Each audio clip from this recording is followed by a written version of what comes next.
Partai Demokrasi Indonesia Perjuangan (PDIP) tengah memperingati hari ulang tahun HUT ke-50 di G-Expo Kemayoran, Jakarta, Selasa, tanggal 10 Januari tahun 2023. Memasuki usia yang ke-50, PDIP merupakan partai yang memiliki sejarah panjang yang cukup dramatis dalam perpolitikan Indonesia. Salah satu tragedi besar yang pernah menimpa PDIP adalah peristiwa Kuda Tuli tanggal 27 Juli tahun 1996 atau disebut juga dengan peristiwa Sabtu Kelabu, di mana terjadi penyerangan untuk pengambilalihan paksa gedung kantor PDI yang saat itu diduduki oleh pendukung Megawati Soekarnoputri. Hingga kini PDIP masih terus berjuang mencari keadilan atas peristiwa Kuda Tuli. Mereka ingin agar Komnas HAM dan Kejaksaan Agung dapat mengungkap siapa aktor intelektual penyerangan kantor PDI saat itu. Sekjen DPP PDIP Hasto Kristianto mengatakan, akan terus membangun optimisme para kader partainya sehingga siapapun yang menjadi aktor-aktor intelektual serangan PDI saat itu, dapat dituntut agar keadilan ditegakkan.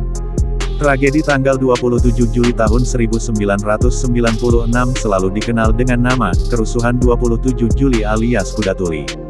Berupa serangan berdarah yang terjadi di kantor DPP Partai Demokrasi Indonesia (PDI), Jalan Diponegoro 58, Jakarta Pusat.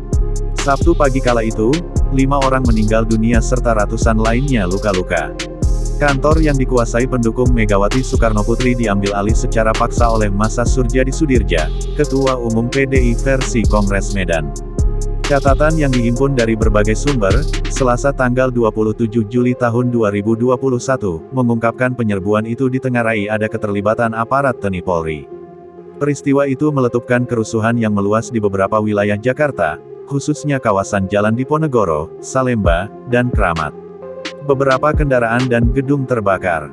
Pemerintah saat itu menuding aktivis PRD sebagai penggerak kerusuhan. Jajaran Orde Baru kemudian memburu dan menjebloskan para aktivis PRD ke penjara. Budiman Sujatmiko yang saat itu menjadi aktivis PRD mendapat hukuman terberat, 13 tahun penjara.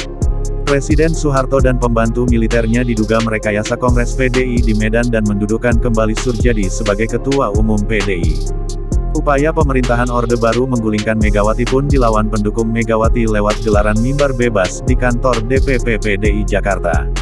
Mimbar bebas yang menghadirkan sejumlah tokoh dan aktivis penentang Orde Baru membangkitkan kesadaran kritis rakyat atas perilaku politik Orde Baru. Sehingga ketika terjadi upaya paksa pengambil alihan, disambut dengan perlawanan. Hasil penyelidikan Komisi Nasional Hak Asasi Manusia (Komnas HAM) menyebutkan, sebanyak 5 orang meninggal dunia dalam peristiwa tersebut. Selain itu, 149 orang baik dari kalangan sipil maupun aparat menderita luka-luka dan 136 orang ditahan. Komnas HAM juga menyimpulkan telah terjadi sejumlah pelanggaran hak asasi manusia. Pengadilan koneksitas yang digelar pada era Presiden Megawati hanya mampu membuktikan seorang buruh bernama Jonathan Marpaung yang terbukti mengerahkan massa dan melempar batu ke kantor PDI. Dia dihukum 2 bulan 10 hari. Sementara 2 perwira militer yang diadili, mantan Komandan Detasemen Intel Kodam Jaya, Kol CZI Budi Purnama dan mantan Komandan Kompi C Detasemen Intel Kodam Jaya, Letnan 1 In Soeharto divonis bebas. Mengutip artikel majalah Tempo, Diponegoro 58, suatu hari pada 1996 edisi tanggal 26 Juli tahun 2004, Megawati diduga tahu rencana penyerangan kantor PDI pada tanggal 27 Juli. Kala itu, Wakil Komandan Satgas PDI Promega, Susilo Muslim melaporkan melalui sambungan telepon dengan terburu-buru adanya serangan terhadap kantor PDI di Jalan Diponegoro 58, Jakarta, tempat dirinya sedang berada. Muslim mengaku baru saja menolak tawaran Komandan Kodim dan Kepala Polres Jakarta Pusat yang memintanya menyerah dan meninggalkan kantor itu. Dari kebagusan, Megawati memberi perintah, "Pak Muslim, Bapak tetap di tempat dan jangan melakukan apa-apa." Gagang telepon kembali diletakkan. Megawati ditemani oleh staf pribadinya, Ricardo, yang kemudian menjadi Wakil Sekjen Partai Nasionalis Bung Karno (PNBK). Dalam situasi itu, Ricardo mencoba menghubungi nomor telepon ruang Ketua Umum di Jalan Diponegoro. Belum lama obrolan, terdengar suara pintu didobrak. Suara tendangan dan pukulan terdengar menghantam segala benda di ruangan itu, termasuk jeritan orang-orang dipukul. "Ini keadaannya sudah enggak benar, Mbak," kata Ricardo kepada Megawati, yang tampak makin gelisah.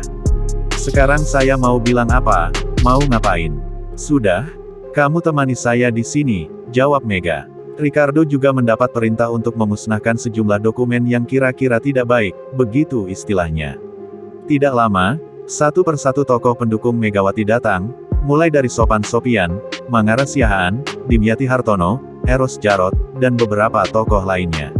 Semua mendesak Megawati turun ke lapangan. Mereka menangis, namun siap jika Megawati memerintahkan serangan balik. Kita semua sudah stay di kebagusan, kata Eros. Tidak tahu mau apa, satu persatu kemudian meninggalkan kebagusan sekitar pukul 3 sore. Tiba-tiba, sebuah pesan melalui faksimile berisikan daftar korban masuk ke kebagusan. Alamat pengirimnya kantor Lembaga Bantuan Hukum LBH, yang letaknya kira-kira 100 meter dari kantor PDI yang diambil alih. Entah siapa yang mengirim, karena saya tahu saat itu LBH sudah diduduki militer, kata Ricardo. Dalam pesan menyebutkan ada 59 orang menjadi korban. Megawati lantas meminta stafnya menghubungi orang-orang yang dikhawatirkan menjadi korban. Menjelang petang, mesin faksimile terus-menerus mengeluarkan pesan yang dikirim dari segala penjuru, mulai data korban dari berbagai versi, ucapan simpati, sampai sekadar kalimat-kalimat pemompa semangat. Namun, suasana di kebagusan tetap tenang. Masih berdasarkan majalah Tempo, Diponegoro 58, suatu hari pada 1996 edisi tanggal 26 Juli tahun 2004, 3 bulan usai peristiwa itu, Komnas HAM menyebut korban tewas hanya 5 orang, itu pun terjadi di luar gedung. Hanya saja, sejumlah saksi mata meyakini bahwa korban di dalam gedung bisa mencapai belasan orang. Kondisi itu membuat berandai-andai, seandainya Megawati sudah tahu lebih dulu. Banyak yang meragukan Megawati tidak tahu peristiwa itu bakal terjadi.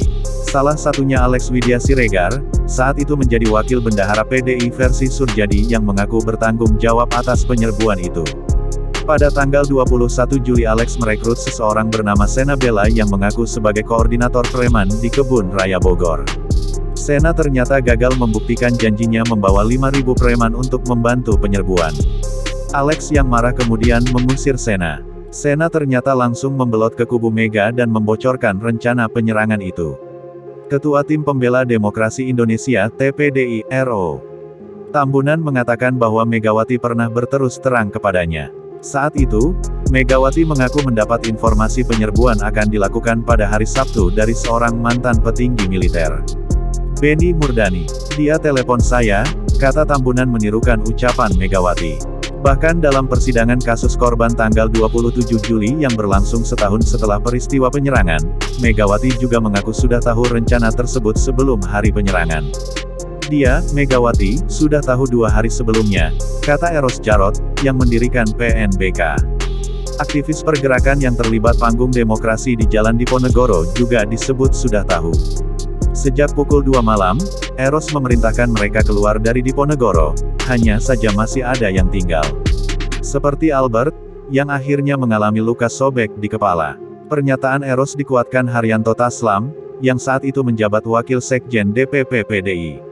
Menurutnya, malam itu pimpinan PDI mengalihkan koordinator keamanan dari Mangara Siahaan ke Susilo Muslim, mantan Mayor Komando Pasukan Gerak Cepat Kopasgat. Ketika itu dia, Susilo, sudah kontrak mati, kata Taslam. Namun begitu, serangan yang diduga akan terjadi tengah malam ternyata malah baru muncul pagi harinya. Sementara kondisinya semua anggota Satgas baru saja tidur setelah berjaga semalaman. Para korban yang tergabung dalam Forum Komunikasi Korban 124 pun kemudian sempat bertemu dengan Megawati, menanyakan sikap dan tanggung jawab partai terhadap para korban peristiwa tersebut. Pertemuan terjadi pada April tahun 2000 saat Megawati sudah jadi Wakil Presiden RI. Jawaban Megawati di luar dugaan, termasuk Taslam, yang waktu itu diminta menemani sebagai fungsionaris PDI Perjuangan. Megawati balik bertanya pada para korban, siapa suruh kalian datang ke Diponegoro? Siapa suruh kalian membela saya? Begitu Taslam menirukan kalimat Megawati. Para korban kehilangan kata-kata. Mereka langsung menangis. Sementara itu, mantan Sekjen PDI Perjuangan Sucipto memastikan Megawati tidak tahu hari penyerbuan itu. Dia mengaku sebagai orang pertama yang tersinggung kalau memang Megawati membiarkan peristiwa itu terjadi. Kalau ancaman-ancaman akan ada serangan, yang diterima sebelumnya itu kan biasa, ujarnya. Wakil Menkumham Edward Omar Sharif Hiyarij pernah menjelaskan alasan peristiwa kuda tuli ini tak kunjung usai hingga kini. Saat peringatan peristiwa kuda tuli pada Kamis, tanggal 21 Juli tahun 2022 lalu, Hiyarij mengatakan, salah satu kelemahan dalam penuntasan penyerangan tanggal 27 Juli tahun 1996 adalah kasus ini belum dimasukkan sebagai kasus pelanggaran HAM berat oleh Komnas HAM. Komnas HAM sampai detik ini belum pernah merekomendasikan kasus tanggal 27 Juli ini masuk dalam pelanggaran berat HAM. Berdasarkan UU 26 tahun 2000 ini penyelidikannya adalah Komnas HAM, kata Hiyarij. Hiyarij melanjutkan, untuk masuk ke pengadilan HAM, adalah keputusan Presiden, dan ini adalah suatu mekanisme yang mau tidak mau adalah proses politik. Jadi setelah Komnas HAM merekomendasikan bahwa ini masuk dalam pelanggaran berat HAM kemudian menyerahkan ke Kejaksaan Agung, maka untuk pembentukan pengadilan HAM ini perlu persetujuan DPR. Jadi sangat kental dalam politik, beber Hiyarij. Menurutnya, peristiwa tanggal 27 Juli tahun 1996 itu adalah kejahatan demokrasi. Dari perspektif pelanggaran HAM berat, kasus ini adalah kejahatan luar biasa, sesuai UU nomor 26 tahun 2000. Ini sangat mungkin masuk ke dalam kejahatan terhadap kemanusiaan. Karena ada serangan itu dilakukan ke sipil. Yang ketiga, serangan itu dilakukan secara sistematis. Yang keempat ada pengetahuan terhadap serangan tersebut. Maka saya pastikan ini masuk dalam kejahatan kepada kemanusiaan, urai Hiyarij. Sementara itu, Komisioner Komnas HAM, Sandra Moniaga, mengatakan sejauh ini status kasus tanggal 27 Juli sebagai pelanggaran HAM berat baru bersifat kajian. Pada 2003, memang ada rekomendasi kepada Komnas HAM menyelesaikan sejumlah kasus dugaan pelanggaran HAM berat seperti kasus Tanjung Priok, kasus Petrus, hingga kasus DOM Aceh. Yang DOM Papua juga belum dilakukan penyelidikan. Begitu pula tanggal 27 Juli belum juga melakukan penyelidikan, kata Sandra.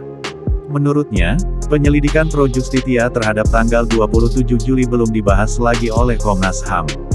Namun hal itu bisa berubah jika ada keputusan baru oleh sidang paripurna Komnas HAM. Kalau Pro Justia ini tidak boleh dilakukan satu komisioner saja, itu putusan sidang paripurna dan tim dilakukan penyelidikan, katanya.